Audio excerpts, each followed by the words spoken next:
sebelumnya kita belajar mengenai pencarian dengan algoritma linear search atau sequential search. Nah, kita ini akan belajar algoritma pencarian, ya, pencarian dengan algoritma binary search.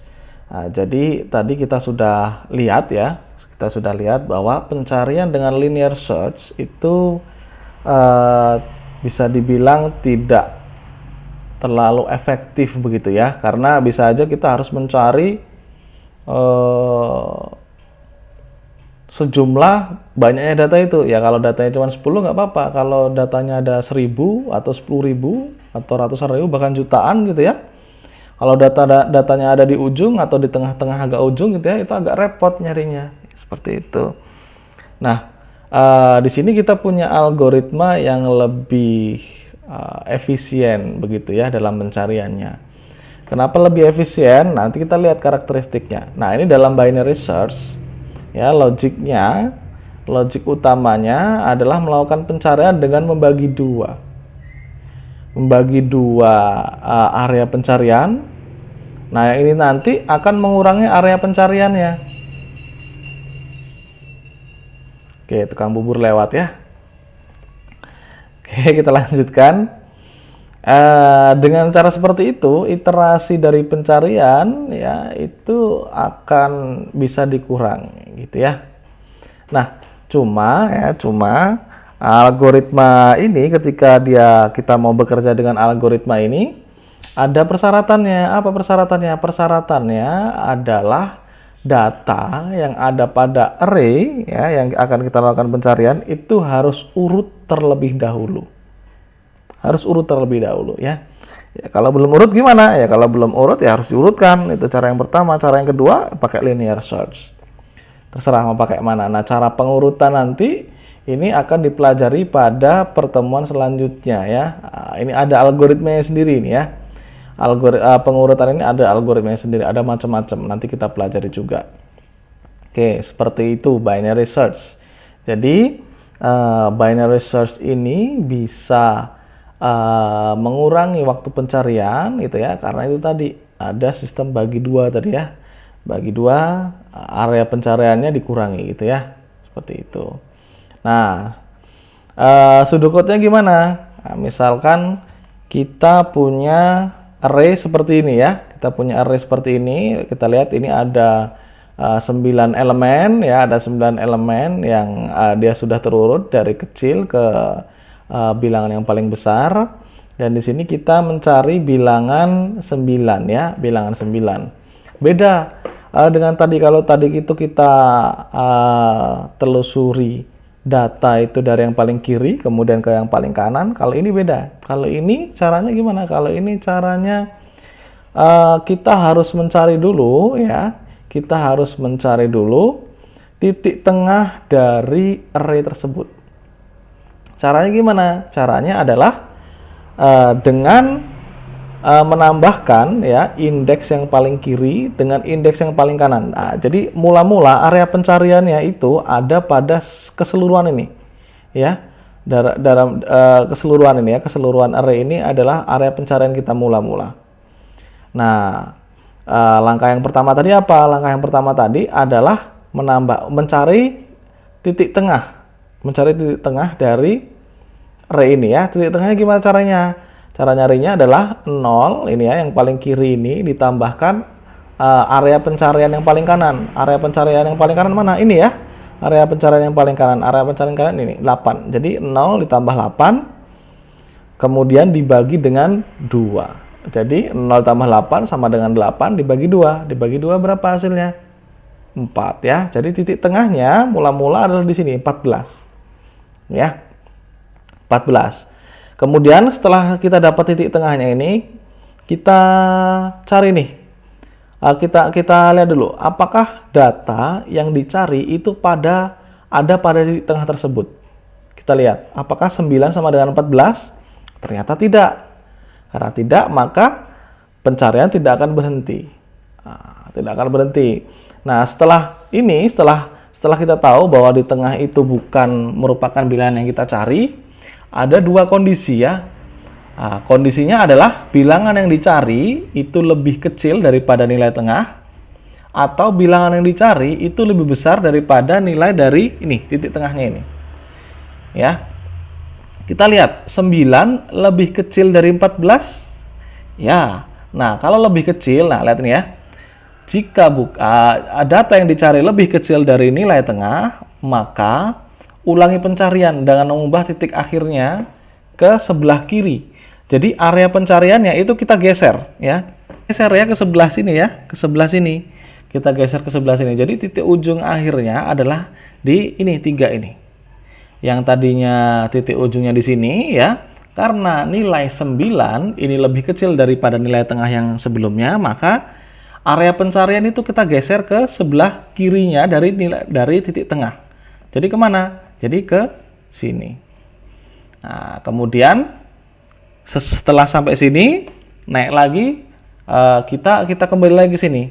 Hitung lokasi titik tengah dari sub array saat ini. Nah, tadi sudah kita geser ke sini ya. Seperti itu, dan seterusnya, dan seterusnya, dan seterusnya, sampai bilangan yang dicari ditemukan. Nah, sekarang kita lihat simulasinya seperti apa. Misalnya, saya punya array seperti ini ya. Ya, saya punya array seperti ini yang sudah diurutkan ini ya, yang sudah diurutkan. Target pencariannya adalah nilai 9 gitu ya. Oke, apa yang kita lakukan? Yang kita lakukan pertama kali adalah cari titik tengahnya. Cari titik tengahnya dari area pencarian. Nah, area pencarian ini ya, karena ini baru mula-mula gitu ya, area pencarian adalah dari sebelah kiri sini gitu ya, sampai sebelah kanannya ya. Nah, startnya di 0, kemudian n-nya di indeks array ke 8 begitu ya. Oke, selanjutnya kita temukan bahwa titik tengahnya adalah array indeks ke-4 yang nilai di dalamnya adalah, nilai elemennya adalah 14. Oke, kemudian kita lihat apakah 14 ini apakah isi dari indeks elemen yang ini merupakan bilangan yang kita cari. Yang kita cari kan 9 ya, ternyata isinya 14. Artinya bukan gitu ya, artinya bukan. Nah, karena 9 itu lebih kecil daripada 14, maka kita pindah titik akhir ya, kita geser ya. Titik akhir pencariannya kita ganti, kita geser yang awalnya di sini gitu ya. Ke sebelah mana? Ke sebelah kiri dari nilai tengah gitu ya. Oke, di mana itu? Nah, seperti ini. Sekarang array atau area pencariannya sudah berkurang gitu ya. Tidak lagi 9 elemen, tapi tinggal berapa elemen nih? Tinggal 4 elemen. Nah, di sini startnya 0, n-nya adalah 3 ya. Ini 0, ini elemen ketiga. 0 ditambah 3 sama dengan berapa? 0 tambah 3 sama dengan 3 dibagi 2. Berapa? Sama dengan 2 gitu ya. Kita bulatkan ke atas. Oke, seperti itu. Kemudian selanjutnya kita lihat apakah nilai dari indeks elemen di posisi 2 ini ya, di indeks kedua ini isinya apakah sama dengan yang kita cari. Nah, ternyata sama ya, yang dicari ternyata sama. Nah, kalau sama gimana? Kalau sama ya berarti sudah selesai. Seperti itu. Kemudian ini ada pertanyaan nih, gimana kalau data yang kita cari itu tidak ditemukan pada array itu? Nah, sama kayak tadi gitu ya, pencarian itu tidak gagal, pencarian itu tetap sukses, cuma data yang dicari itu tidak ada. Seperti itu ya. Nih, worst case-nya, kita membagi kumpulan array menjadi 2 berulang kali, kemudian ya selama data itu belum ditemukan kita harus melakukan itu terus menerus. Nah, tapi best case-nya yang kita cari itu ada di tengah-tengah dan itu tepat gitu ya. Tuh. Cuma secara umum efektivitas dari binary search ini lebih baik gitu ya, lebih efektif begitu, bukan lebih efektif ya, lebih efisien ya, lebih efisien dibandingkan linear search. Kalau efektif ya sama-sama efektif lah ya. Cuma secara efisiensi binary search ini lebih efisien begitu, karena dia akan mengurangi terus area pencariannya begitu ya. Tidak semua Jadi tidak akan semua elemen itu tidak akan dikunjungi. Begitu, tidak harus dikunjungi. Oke, ini kira-kira source code-nya ketika kita menggunakan algoritma pencarian dengan binary source. Ini kira-kira algoritmanya apa ini? Algoritmanya nih. Algoritma rekursif ya, dengan rekursif ya. Rekursif.